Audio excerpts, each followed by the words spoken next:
to come on up wherever you're sitting. Maybe join us around this chair over here. I have a special story. You guys sang a little earlier about the star, and this is a story about a star as well. We're going to read the section from Luke chapter 2 that talks about the star that you sang about so very well this morning. And you can look while I'm reading. There's going to be some pretty cool pictures up here to describe the story. But this is the way the Bible tells it. Come on up, Michaela, your little brother, yay, all of you, Zach and Xavier, welcome to the story time. So we're going to let them all listen in, but here's what happened in Luke chapter 2. Nick, are you ready to hear it? Okay. It says, that same night, in amongst the other stars, suddenly a very bright new star appeared. Of all the stars in the dark heavens, this one shone clearer than any others. It blazed in the night and it made the other stars look very pale beside it. God put this star there when his baby son was born, to be a spotlight shining on his baby boy, lighting up the darkness, showing people the way to him. You see, God was like a new daddy. He couldn't keep this good news to himself. He'd been waiting all these years for this moment, and now he wanted to tell everyone. Maybe if Facebook had been invented by then, he would have put it on Facebook, but it wasn't.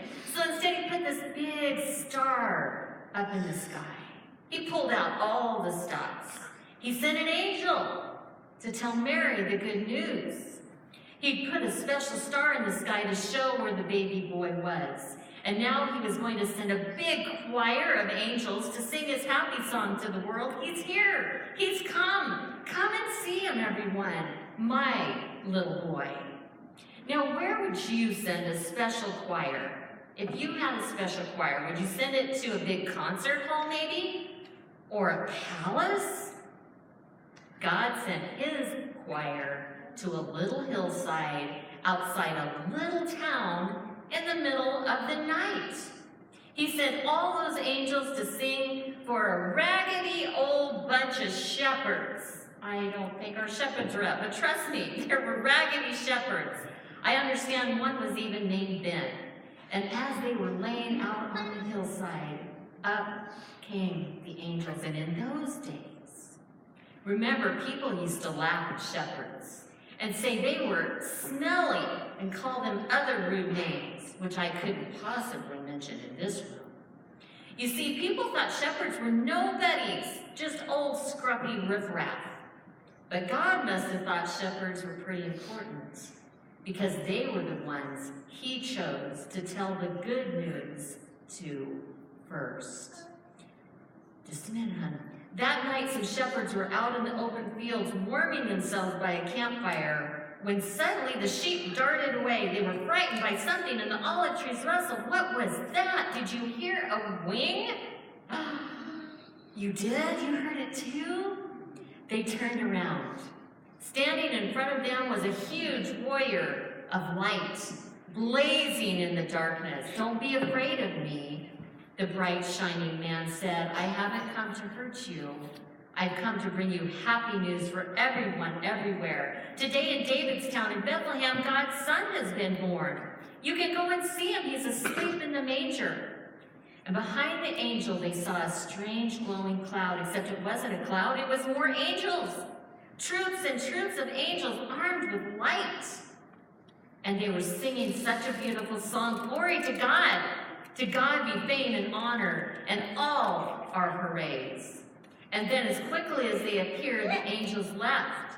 And the shepherds stamped out their fire, left their sheep, raced down the grassy hill, through the gates of Bethlehem, down the narrow cobbled streets, through the courtyard, down some steps, past an inn, round a corner, through a hedge, until at last they reached a run-down old stable.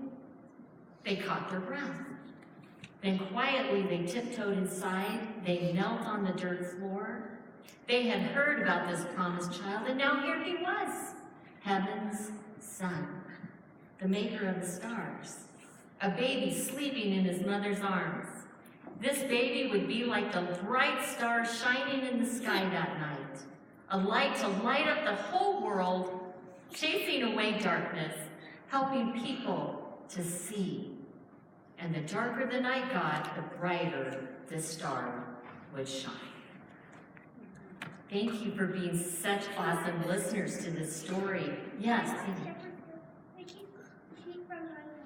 That's right, shepherds do keep the sheep from running around away. And they saved them, and that's exactly why God called his son the Good Shepherd, didn't he? Because he too saves us from running away. Thank you, you guys, for being such good listeners. I'm going to let you go back to your parents. Merry Christmas, one and all. Thanks for joining us.